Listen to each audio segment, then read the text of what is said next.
ఎక్కువజామున ప్రారంభమయ్యాయి. స్వామిని దర్శించుకున్న మంత్రి నారాయణ దంపతులు ప్రత్యేక పూజలు చేశారు. ఈ సందర్భంగా మంత్రి ప్రజలందరికీ వైకుంఠ ఏకాదశి శుభాకాంక్షలు తెలిపారు. ఏటా వైకుంఠ ఏకాదశికి నరసింహకొండ ఆలయంలో ఉత్తర ద్వార దర్శనం చేసుకోవడం ఆనవాయితీగా ఉందని మంత్రి నారాయణ చెప్పారు. సీఎం చంద్రబాబు ఆయురారోగ్యాలతో ఉండి రాష్ట్రాన్ని సుభిక్షంగా పరిపాలించాలని స్వామిని కోరుకున్నట్లు నారాయణ తెలిపారు. ప్రజలంతా సుఖశాంతులు అష్టైశ్వర్యాలతో తొలతూగాలని మంత్రి కోరుకున్నానన్నారు.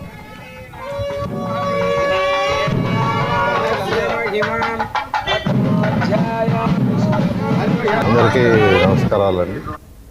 ముక్కోటి ఏకాదశి సందర్భంగా రాష్ట్ర ప్రజలందరికీ నా యొక్క శుభాకాంక్షలు. ప్రతి సంవత్సరం ఈ ముక్కోటి ఏకాదశి రోజు నెల్లూరులోని లక్ష్మీ నరసింహస్వామి టెంపుల్లో ఉభయం చేయటం మా కుటుంబం ఎప్పటి నుంచో వచ్చేస్తుంది. ఆ నేపథ్యంలో రోజు కుటుంబ సమేతంగా రావటం, ఆ యొక్క లక్ష్మీ నరసింహస్వామికి ఏదైతే ఉభయం చేస్తున్నామో ఉభయం చేయటం జరిగింది.